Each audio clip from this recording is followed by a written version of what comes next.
ඔයාලට පෙන්වන්න යන්නේ මේ ටයර් වල ටයර් මේ ටියුබ්ලස් ටයර් තියෙනනේ මේකේ දාන්න පුළුවන් දාලා මේකේ හොඳ ටයර් තියෙන සාමාන්‍ය කිව්චිය ඒකට පැච් ගහලා දාලා දුවනවා ටියුබ්ලස්.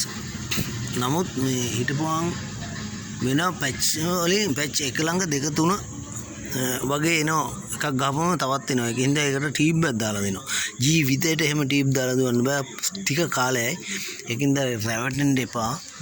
මේ තියෙන්නේ ඒ වෙන්නේ ටයර් එකක් මේ බලන්න මේ පොඩි මේ තියෙන්නේ මේ ගැලවිලා මේ දැන් මේ ගැලවිලා තියෙන්නේ මේ පේනවනේ මේ ගැලවිලා ඒ ගැලවෙන්නේ මොකද මෙතන කම්බි කැඩෙනවා මේ තියෙන ඒ පැච් එක තමයි මේ අවටින් හුලං ගියපුවම ටියුබ් එකක් දාලා දුන්නා.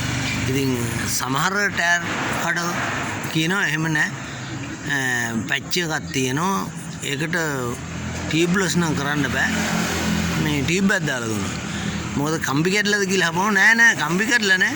එතන කම්බි කැඩිච්ච දෙනවද ඔයාට මේ දුවන්න? කම්බි කැඩිච්ච පුළුවන් දුවන්න කියලා. නමුත් ඒ දාලා ටික දවසක් දුවනකල් මුකුත් නෑ. ඊට පස්සේ පැච් එක ගානේ දීරපු ටික මේ පැච් එක ගියම මෙතනින් වටේට දීරපු ටික මෙහෙන් එනවනේ. දැන් මේ පැච් එක ගාවේ මෙහෙ හුලං එනවා. ඒ කියන්නේ කම්බි කැඩලා. එතන මලකඩ කාලා ඒ ටික ඉදිමිලා එනවා.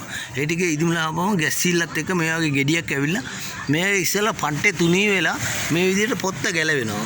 මේ පොත්ත ගැලවිලා තියෙනවා. මේ පොත්ත ගැලවිලා තියෙන. තව ටික මේක දුවන්න පුළුවන්. දැන් මේ ගැහෙනවා. දැන් මේක වෙනි තමයි යන්නේ. ඒක ජීවිතේට ගන්න එපා මේ ටයර් එක. බලාගන්න.